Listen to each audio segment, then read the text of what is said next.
The brand on your phone, the bank that holds your mortgage, the news channel you watched this morning, the supermarket chain where you bought groceries last Tuesday. There is a non-trivial probability that all four of them share, somewhere in the ownership stack, a common beneficial owner whose name you have never encountered. Not a government, not a sovereign fund, a person, sitting in a room that has no reason to be on any map you have ever seen. Please subscribe and activate the button to help us reach 1,000 subscribers so we can bring you more relevant content and so YouTube can notify you when we publish new videos. Not in the philosophical sense, though that argument can be made, but in a precise, structural, operational sense that has enormous consequences for anyone trying to understand how wealth actually works at the highest levels. The concept of ownership, as most people understand it, implies a direct and traceable relationship between a person and an asset. You own your car. Your name is on the title. The relationship is visible, documentable, and terminable by a transaction that both parties can observe. Scale that concept up by 10 orders of magnitude and the directness disappears. Not because the law does not allow for direct ownership of large assets, it does, but because direct ownership at significant scale is strategically inferior to almost every alternative. It is visible, it is exposed to political risk, it concentrates liability, it creates a target. And in a world where wealth at the highest levels is always, in some sense, in competition with regulatory frameworks designed to constrain it, visibility is the enemy of durability. The solution, developed over centuries by successive generations of wealthy families and the lawyers and bankers who served them, is layering. The interposition of legal entities between the human being and the asset, in sufficient quantity and across sufficient jurisdictions, that the line connecting person to property becomes, for all practical purposes, untraceable by anyone outside the structure. This is not a modern innovation. The legal mechanisms through which wealthy individuals have separated their identities from their assets are ancient in origin. The trust, in its common law form, dates to medieval England, specifically to the Crusades, when knights departing for the Holy Land needed a legal mechanism to manage their property in their absence without transferring formal ownership to the manager. The structure that emerged from that practical necessity, the separation of legal ownership from beneficial ownership, the interposition of a trustee between the asset and the person it ultimately serves, became the foundational architecture of wealth protection that is still in active use, in evolved forms, across every major financial jurisdiction on Earth today. 700 years of refinement. The basic structure is the same. What has changed is the sophistication of the jurisdictional layering, the range of asset classes it can hold, and the degree to which digital financial infrastructure has made cross-border structures easier to maintain and harder to audit. Start with the simplest version of how this works in practice. A family of significant wealth, not the wealthiest family in the world, but a family whose assets are measured in multiple billions across several generations, does not hold those assets in anyone's name. The patriarch or matriarch at the apex of the structure does not have a bank account with $10 billion in it. That is not how this works. What exists instead is a constellation of entities, holding companies incorporated in jurisdictions chosen for their legal flexibility and privacy protections, trusts governed by laws in other jurisdictions chosen for their favorable treatment of long-duration wealth preservation, foundations in further jurisdictions chosen for their philanthropic and tax characteristics, and operating companies, real businesses, producing real revenue, held within the structure in ways that simultaneously generate returns and provide legitimate commercial justification for the movement of capital between entities. Each layer has a purpose. Each jurisdiction was chosen deliberately, after significant legal advice, for a specific combination of characteristics. The Cayman entity exists for one reason, the Liechtenstein Foundation for another, the Delaware LLC for a third. Together they form a structure whose overall purpose, the protection and perpetuation of one family's wealth and control, is not written down anywhere in any single document. Because it does not need to be. The people who built it know what it is for. The people who administer it know their specific role within it. And the people who audit any single layer of it, the local accountants, the bank compliance officers, the regulatory bodies with jurisdiction over one entity in one country, see only their part of something whose totality they have no mechanism to observe. This is not a loophole, it is architecture, built within the law, in most cases, in most jurisdictions. The fact that it produces outcomes that most people would regard as unfair, that it allows enormous concentrations of wealth to persist and grow without meaningful accountability to any democratic process, is not a consequence of the law failing. It is a consequence of the law being written, over time, by people with a specific interest in these outcomes. The first question worth asking is not how the structure works. It is who decided it should. There is a category of legal professional that does not appear in any standard taxonomy of the financial services industry. They are not investment bankers. They are not tax attorneys, though they understand tax law at a level most tax attorneys will never reach. They are not accountants. They are not wealth managers in the conventional sense of that term. They are architects. The word is used deliberately and literally. Their function is to design structures, legal, financial, jurisdictional structures, that achieve specific outcomes for specific clients while remaining within the boundaries of what any individual regulatory body can challenge. The best of them have spent 30 years learning the laws of 20 jurisdictions well enough to identify the spaces between those laws. The places where jurisdiction A's rules end and jurisdiction B's rules have not yet begun. The categories of asset or transaction that fall outside the definitions used in relevant legislation because the legislation was written before those categories existed. They do not advertise. They are not found through directories or referrals from general legal counsel.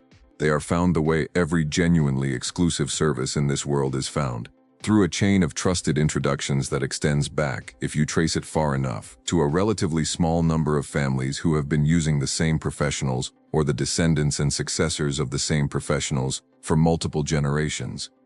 The relationship between a family of significant dynastic wealth and its structural architects is one of the most intimate professional relationships that exists. The architect knows things about the family that no one else knows, not personal things, not the details of marriages and conflicts and personal failings that family members know about each other, something more consequential. They know the complete architecture of the family's financial existence. Every entity, every jurisdiction, every beneficial interest, every liability, real or contingent, every vulnerability in the structure, and every decision made to manage those vulnerabilities.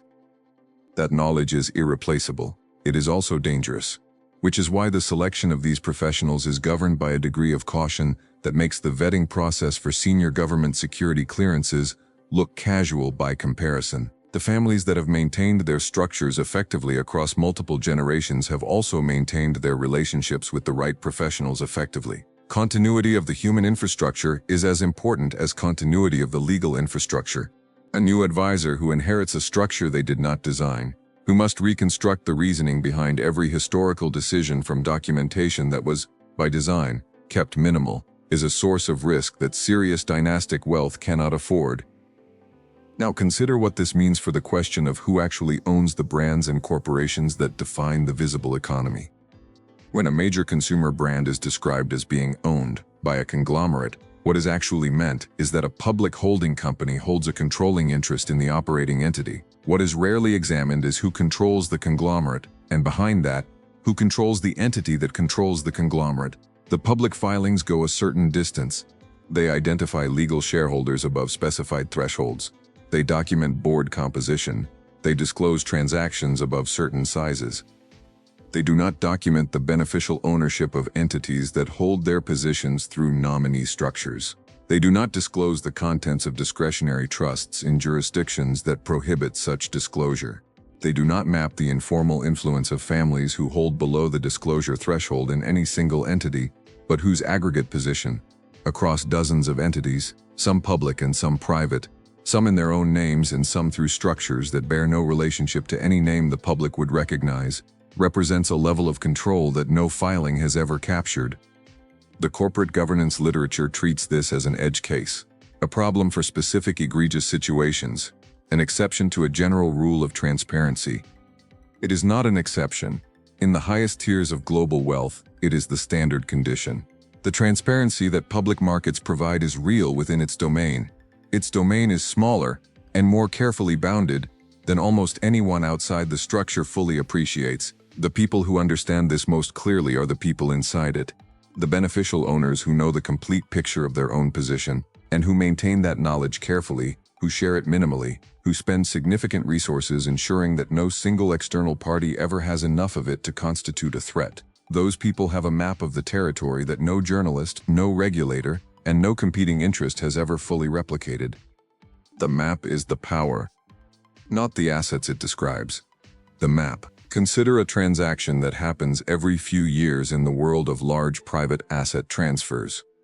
A significant stake in a major private business, an operating company with real revenues, real employees, real market position, changes hands. The buyer is not a public company, not a private equity fund with disclosed investors, not an individual whose name appears in any business registry as having the financial capacity for an acquisition of this scale. The buyer is a vehicle, a recently incorporated entity in a jurisdiction whose corporate registry is not publicly searchable. The entity's director is a nominee, a professional service provider whose name appears on hundreds of similar companies as a formal convenience, with no meaningful knowledge of or authority over the entity's actual affairs. Behind the nominee director is a corporate shareholder. Behind the corporate shareholder is a trust. The trust is discretionary, meaning that no beneficiary has any legal entitlement to its assets that could be attached by a creditor or identified by a regulator.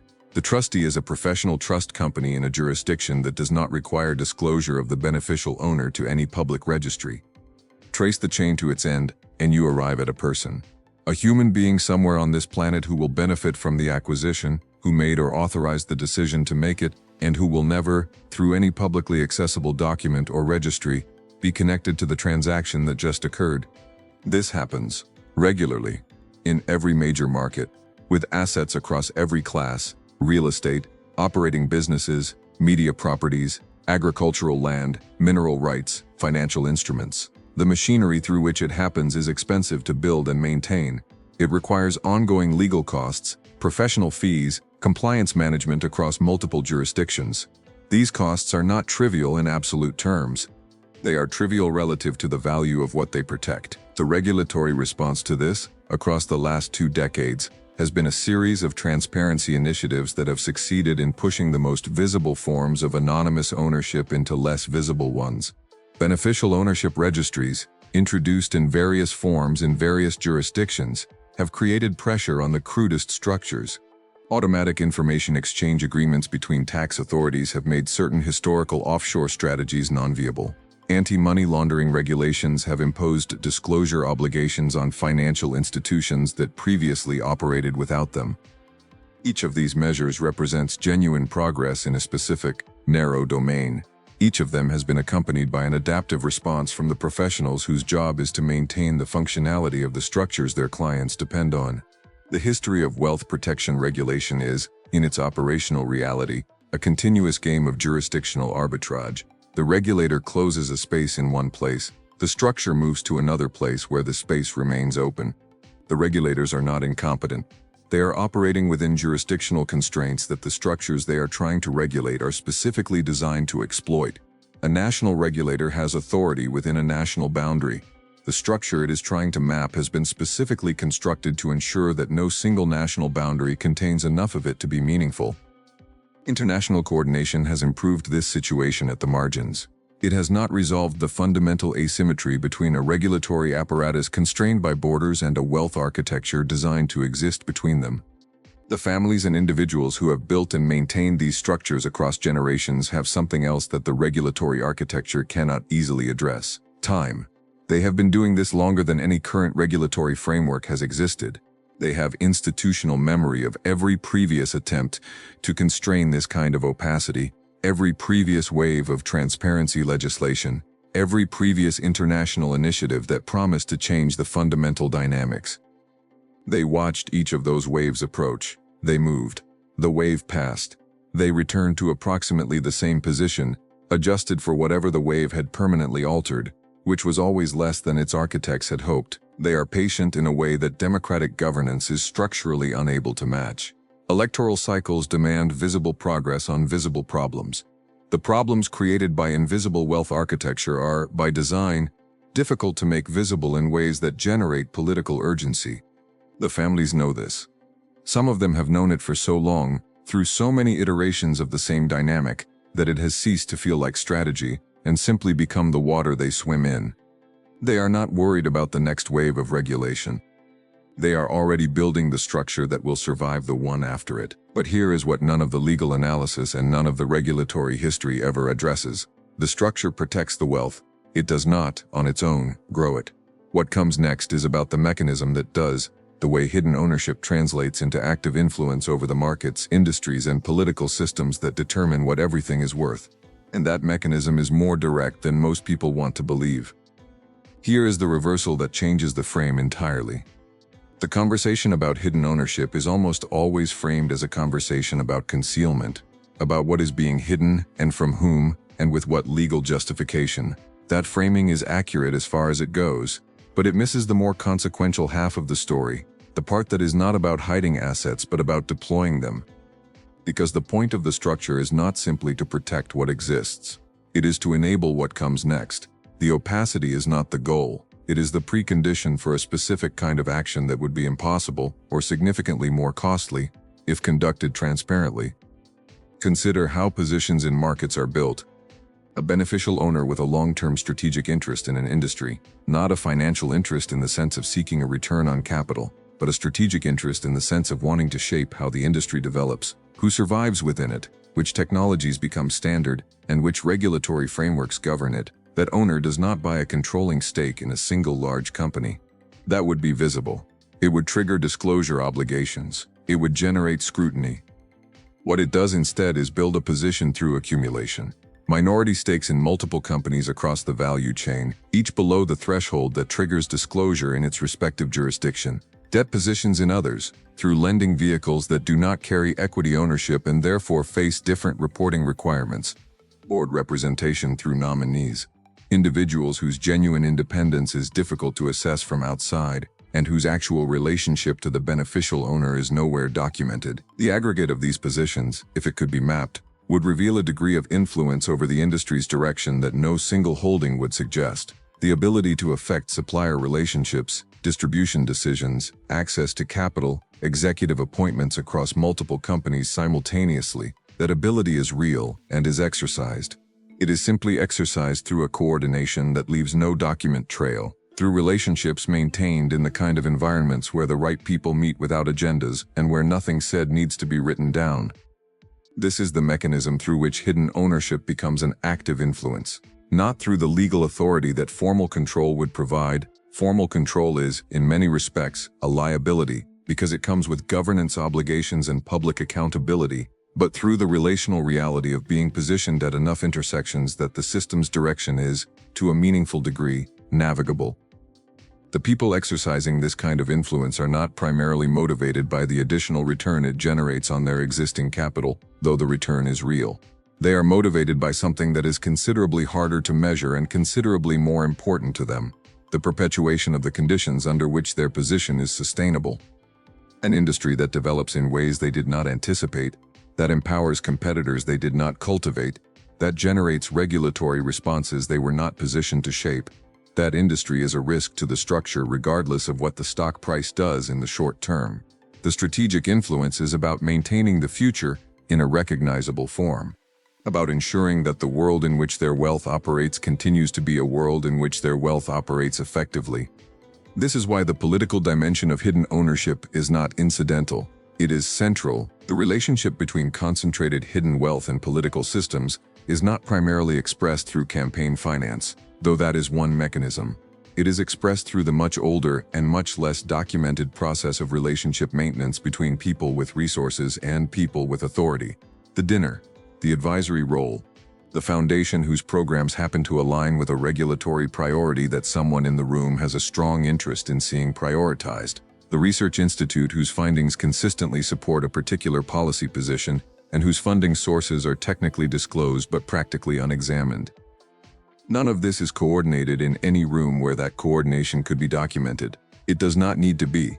People who share structural interests, who have known each other for decades, who have children in the same schools and houses in the same places and advisors in the same firms, those people do not need to agree explicitly. They already agree. The alignment was produced by the same social architecture that produced their shared understanding of everything else. The influence is real. The mechanism is a relationship. And the relationships were built before anyone thought to ask who built them or why. There is a question that surfaces eventually in any serious examination of this world. Not the procedural question, how is this legal, who enforces what, which jurisdiction closes which gap. Those questions have answers that are technical and largely unsatisfying. The deeper question is simpler and harder to answer cleanly. What holds it together? Not the legal structure. Legal structures can be dismantled, not the financial architecture. Financial architectures have failed before, spectacularly, at every scale. The thing that holds a multi-generational wealth structure together across a century of political upheaval, economic crisis, technological disruption, and the relentless biographical reality that every generation is different from the one that preceded it. What is that thing? The answer, when you trace it honestly, is not money. It is not law. It is not even the professional infrastructure of advisors and architects who maintain the structure technically. It is shared understanding of what the structure is for. The families that have held their positions across multiple generations have all, in some form, solved the problem of transmission, not the legal transmission of assets, which lawyers can handle, but the cultural transmission of purpose, the passing on, from one generation to the next, of a specific understanding of what it means to hold this position, what it requires, what it prohibits, what it is in service of beyond the comfort and security of the individuals who happen to constitute the current generation. Where that transmission fails, where a generation arises that has not been adequately initiated into the culture of the structure, or that rejects the obligations that come with the position, or that makes decisions optimized for individual gratification rather than structural continuity, the structure begins to degrade, not immediately, not visibly, but in ways that compound over time, until a crisis arrives that a more prepared generation might have managed, and this one cannot. The graveyard of dynastic wealth is full of families who built extraordinary structures and failed to build the people who could sustain them. This is the vulnerability that no legal architecture can address. You cannot trust fund your way past the problem of a beneficiary who does not understand what they are a beneficiary of. You cannot nominee direct your way around the consequences of a family that has forgotten why the structure exists. The most sophisticated ownership architecture ever designed is only as durable as the human judgment operating within it. The families that know this, that have thought carefully about it across generations, that have built educational and cultural practices designed to produce the kind of people the structure requires, those families have a durability that their legal arrangements alone would not explain. They have solved the human problem, which is, in the end, the only problem that matters. For everyone looking at this from the outside, and almost everyone is looking from the outside, regardless of how close they believe they are, the most useful thing to understand is not the legal mechanics. The mechanics can be learned. What is harder to learn, and more rarely discussed, is the orientation that makes the mechanics functional. The people inside these structures do not think about wealth the way that wealth is discussed in any public forum. They do not think about it as an amount. They think about it as a responsibility with a timeline that extends in both directions, backward into the decisions made by people who died before they were born, forward into the lives of people who have not yet been born. The individual holding the position at any given moment is genuinely, functionally secondary to the structure itself. That orientation, the depersonalization of wealth, the dissolution of individual financial identity into something larger and older and longer, is the thing that cannot be purchased, cannot be legally engineered, and cannot be transmitted through documents. It can only be lived, absorbed, chosen, in some sense, by each generation that takes on the position. The ones who choose it with full understanding of what they are choosing tend to build things that last. The ones who receive the wealth without receiving the understanding tend to end the dynasty, not with a dramatic collapse but with a gradual simplification. The layers are reducing, one at a time. The structures are consolidating, the professional relationships ending as their purpose becomes unclear to people who no longer remember why they were built. The fortune does not vanish. It surfaces, briefly visible, finally traceable, newly legible, right at the moment when there is no longer anyone with both the interest and the capability to put it back beneath the water. And by then, someone else has already started building. Someone whose name you will not find anywhere. Not yet. Luxury power exists for one reason only: to reveal what the elite pay to hide. Subscribe to Luxury Power and hit the bell now. Every week a new secret is uncovered. Drop in the comments where you're watching from. We love knowing our global audience. Everything you saw here is based on real cases, verified contracts, and documented facts. We don't glorify wealth, we dissect it. Do you still think money buys freedom? Tell us in the comments. Share this with someone who needs to see the truth. And remember, even the most expensive life can be a gilded cage. See you in the next video.